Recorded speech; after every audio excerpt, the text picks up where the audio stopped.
Good afternoon, and hello to my Democratic colleagues who have taken the time out of their busy schedule to join us today to observe the anniversary of Roe versus Wade. 51 years ago, on January 22nd, 1973, the Supreme Court issued a landmark decision in Roe versus Wade protecting a woman's constitutional right to choose.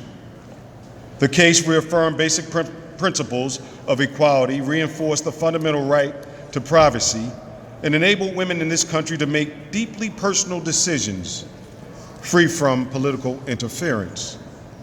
Since Roe was overturned by the Supreme Court justices that were handpicked by Republican politicians, we've seen countless horrifying stories of women across this country denied life-saving care and doctors threatened with prosecution for simply doing their job.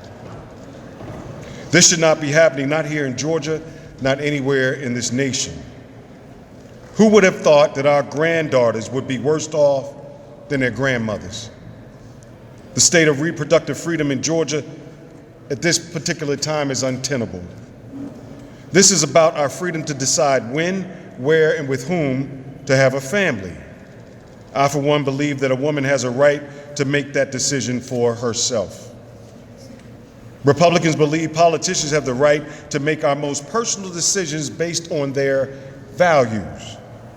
We believe in the freedom to make our own decisions based on our faith and our values. A woman forced to deliver a baby is over 10 times more likely to die. 1 in 50 pregnant women who have an ectopic pregnancy could die because the fetus has implanted itself somewhere where it doesn't belong. Look, call me pro-life, pro-choice, or pro-common sense. I just believe the government should not be telling a woman or a couple when they should or shouldn't start a family based on someone else's interpretation of the scripture. They believe fertilized eggs are people and they call themselves pro-life, but vote against the lives of real babies and children. Always voting against help for families to cover child care costs. Always blocking laws preventing gunmen from killing children in our schools. Make that make sense. Democrats believe that life is more than a slogan, and we will stop at nothing to restore reproductive freedom. Now, while Republicans are running their anti-freedom agenda and taking away rights and dictating women's private health care decisions, Georgia Democrats are committed to making sure people have more rights, not fewer. That's what will be on the ballot this November. And we're going to continue to make sure that every single Georgian knows the stakes. I'll bring to the microphone our treasurer, Shay Roberts.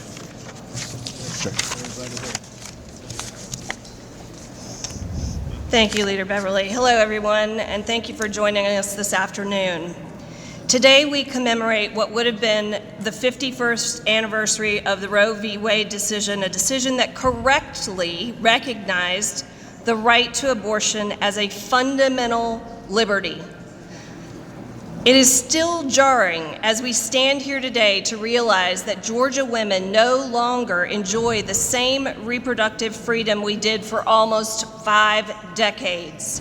We are going backwards, and Republicans under the Gold Dome are to blame. Republican politicians in our state enacted a near total abortion ban, completely stripping Georgia women of the right to make their own health care decisions. This issue is personal for so many Georgians. It's really personal for me. When I made my decision to terminate a pregnancy for medical reasons, I was 37 years old.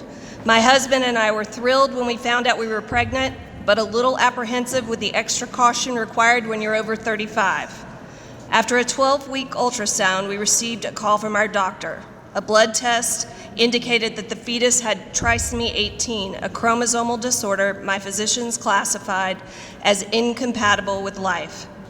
After receiving all the facts from my physicians, they explained that essentially my pregnancy would end with the death of our child. My husband and I had to decide what to do with this devastating news. What would the non-viable pregnancy do to my body if we did not take medical action? Is it worth risking my own life and possibly leaving my children without a mother only to delay the inevitable?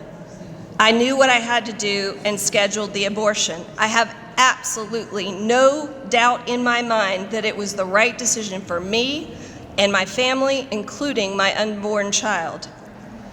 An impossible decision I pray my daughters never have to make. It is absolutely devastating to think that the freedom to make these exact same health care decisions has been revoked in the state of Georgia. Had this happened to my family in 2024, if I, like many Georgia women, couldn't afford the costs of seeking care in a state with reproductive freedom, I would have been forced to stay pregnant, forced to give birth against my own will and at great risk to my own life. I would have had to endure forced birth despite trained physicians recommending the contrary. Georgia's near total abortion ban interferes with a doctor's care, period, full stop. And even worse, many Republican politicians serving under this gold dome right now don't think Georgia's near total abortion ban is enough. They will stop at nothing to ban all abortions without exceptions for rape, incest, or to save the mother's life. This is a 5-alarm fire, and we will not remain silent. I refuse for my daughter's generation to be the first with fewer rights than their mothers. And Georgians agree. Most Georgians believe women should be able to make their own health care decisions. In fact, 77% of Georgia voters support reproductive freedom. Time and time again, it is clear that Republicans are on the wrong side of this, but they still dig their heels in. And Republican politicians who are content to make health care decisions for Georgia women, they will pay at the ballot box in November. Meanwhile, Georgia Democrats will continue to fight to ensure we can all make our own health care decisions. Stay tuned this legislative session. We will stop at nothing to restore reproductive freedom. That means using every tool in our toolbox, including enshrining fundamental protections for reproductive freedom into Georgia law, repealing harmful abortion restrictions that create barriers to care, and making it easier for all Georgians to get the care they need. Last session, the House and Senate filed HB 75 and SB 15, the Reproductive Freedom Act, that does all of those things and more, yet Republicans still refuse to give it a hearing. This is part of a pattern with Republicans under this gold dome. America was founded as a representative democracy, but they are not representing the people. My Republican colleagues are ignoring the facts and silencing the Georgia citizens who elected them.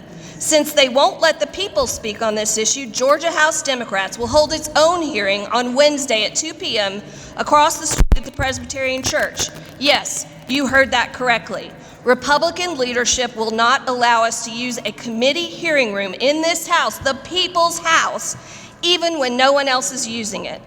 Again, Republican politicians are doing everything they can to silence the people, and they were elected to represent them. So my call to action today on this anniversary of Roe is please contact the House Public Health Committee Chair and members, the Speaker, the Lieutenant Governor, Governor Kemp, and demand they stop silencing the citizens of Georgia and give HB 75 a hearing. Thank you all for standing with Georgia legislators today. And thank you for fighting with us tomorrow to protect and restore reproductive freedom for Georgia for good.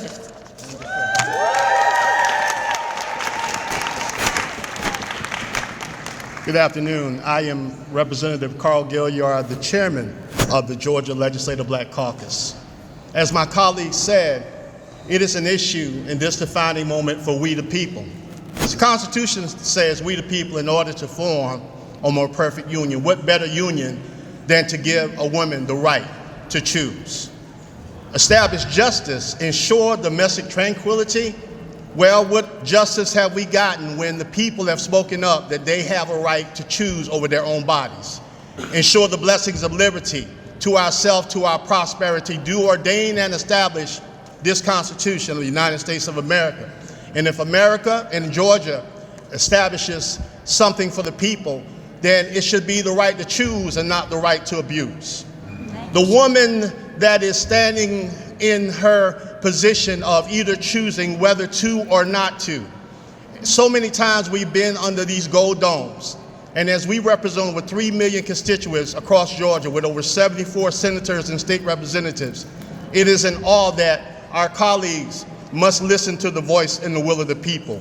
Remove party lines and focus on human lines. Those are human beings, of those women who should have the choice and the right to decide over their own body.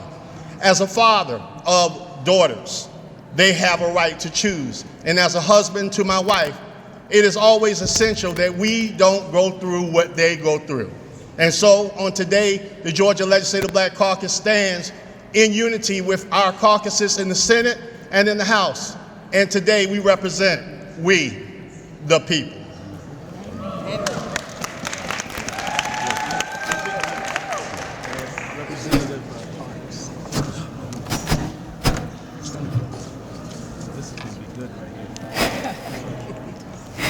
Good afternoon. I'm Senator Gloria Butler. I'm the leader of the Georgia Senate Democratic Caucus. Today we gather to recognize the anniversary of Roe v. Wade. Not so long ago, our gathering would have been a celebration. We would celebrate the decision that allowed women to make choices about their own bodies and to determine the direction of their own lives. We would celebrate the hard work that granted the honor of leaving our children, our grandchildren, and our great-grandchildren with more freedoms and greater opportunities than we had. 2 years ago, Dobbs overturned Roe. It was a dark day for women in Georgia and around the country. All of us, from great-grandmothers to great-granddaughters, felt anger at this loss. The loss of our agency, our body autonomy, our choice. We could no longer tell future generations that we're leaving behind a better world than we've been given. It was heartbreaking. But in days following Dobbs' decision, women did something amazing. They turned their anger, their grief, their sadness into action. They continued fighting. They continued organizing and demanding the fundamental rights to which women are entitled. If the Supreme Court says that the states are capable of making these decisions for themselves, we, women in Georgia, and in every state in the U.S., we're never going to stay silent. To paraphrase, over the last 2 years, we have persisted, and we have protected our rights to reproductive freedom all over the country. In Michigan, Ohio, and Kansas, we put abortion rights on the ballot and let those who were deprived of their rights have their voices be heard. And we won every time. This year, voters in New York and Maryland would do the same. In other states, including Georgia, Republican governments have spent millions of taxpayer dollars defending unpopular and overly restrictive abortion laws in courts. Last year, we joined this fight to elevate the voices of the people and do whatever we can to ensure our voices are heard and honored. That is why I introduced Senate Resolution 136, which would allow Georgians to decide whether we want to protect reproductive freedom by enshrining in our state's constitution. This follows a long tradition of protecting our patients' rights in Georgia. In 1876, we were the very first state in the Union to recognize the right to privacy in one's own medical decision-making. We seek to uphold that legacy of respect and dignity in health care by allowing women and their families to decide what is best for themselves. That is why we are proud to wholeheartedly support the measure of putting reproductive rights on the ballot, to let the people and women decide what they want for themselves, because we actually trust the people of Georgia to do what is best for themselves and their families. Unfortunately and unsurprisingly, Republicans ignored Senate Resolution 136. They silenced Georgians and allowed this resolution to sit untouched, unheard, and unconsidered for one full year. Why? Because Republicans don't want the people to make the rules. Republicans want everyone to live by their rules, by their moral codes, to require you to walk the path that they think is best for you. It is Democrats, not Republicans, who defend that most cherished and American ideal of freedom. This afternoon, let us celebrate all women across our country who continue demanding the rights owed to them under the Constitution. In honor of the women who fought so hard to make Roe possible, let this be the legacy it leaves behind. Then when those in positions of authority deny women the power over their own bodies, our lives, and our futures, they ignite a discipline, an energy, and a fury in our spirits that has for centuries guided women to do what we do best: get the job done. To all those who have stood beside us and fought to restore the freedoms guaranteed by Roe, to those who have spoken up and demanded the voices of the people be heard, I want to say sincerely to you, thank you. God bless the women of this state who keep fighting, and God bless the women of this country that keep fighting. Thank you.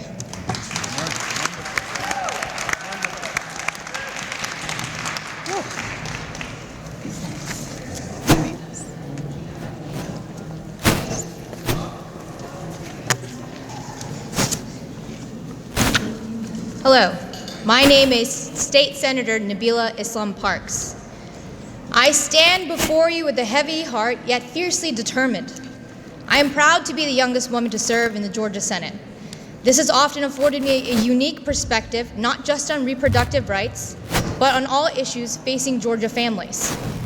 I'm speaking out to ensure that women's stories and real lived experiences remain at the center of this conversation. Today should have been a day of celebration, the 51st anniversary of Roe v. Wade, a landmark decision that empowered millions of women and families across our nation. And instead, we find ourselves in the throes of a relentless war on women and families, waged by our governor and a Republican-led legislature hell-bent on turning back the clock on our rights. We cannot allow ourselves to become numb to the real consequences that are unfolding across this state. Many of my GOP colleagues are comfortable turning a blind eye to these issues of reproductive freedom because they are out of sight and out of mind. But let me tell you that these issues are front and center if you're a woman in Georgia right now. Over the last 2 years, women and girls, my peers, my constituents, and friends across the state have shared their stories with me. The woman who came to Georgia for vacation from out of state and started to miscarry at 8 weeks. She flew home bleeding rather than seeking care here. The woman who found out she was pregnant at 6 weeks and 1 day because it took her so long to get her health insurance. The woman who miscarried and started to become septic at Atlanta Hospital while doctors debated when and if they were legally allowed to intervene to help her. The teenage girl, not a woman, a girl who had to figure out how to apply for a grant to be able to afford to get on a plane for the first time so she could end a pregnancy she could not have. Over a century ago, the first woman was elected to the Georgia state legislature. And since then, women have fought tirelessly in these halls for the rights and well-being of women and families. Yet today, we're under siege. Access to safe abortion care, family planning, sex education, and even basic medical facilities is being systemically dismantled. Georgia now bears the shameful burden of having one of the nation's worst infant and maternal mortality rates. Our counties are devoid of essential OBGYN care, and doctors are fleeing our state, fearing criminal prosecution for providing necessary medical services. This is not absurd. It's a crisis. This must stop. I love Georgia, and I refuse to sit by and raise my family in a state that does not value the women, girls, and families that form its backbone. We are on the brink of change. Since the Dobbs decision, every time the people have been given a vote on abortion rights, it has led to expansion, not restriction. Politicians have been ousted, bans blocked, all by the will of people. The majority in Georgia believe in safe, legal abortions. They believe in a family's right to make decisions without government interference. What the GOP has done in Georgia is a step too far, and we will not stand idly by. We stand on the shoulders of those who fought for Roe v. Wade, women who believed in the sanctity of personal privacy and the control of their own bodies. And we will not let their fight be in vain. We will not let our medical infrastructure be frozen in the 19th century, and we will not stand by as extreme laws put women's lives at risk. This is our call to action. This is our moment to stand up, to fight back, to ensure our voices are heard. We will not be silenced. We will not be sidelined. We will fight for our rights, for our health, and for our freedom. We must protect our democracy, our rights, and our bodies. And the GOP may have won a battle, but they cannot win this war. We are resilient, we are powerful, and we are many. We will persist, and we will prevail. Thank you. We have time for a couple questions. Anyone have a question?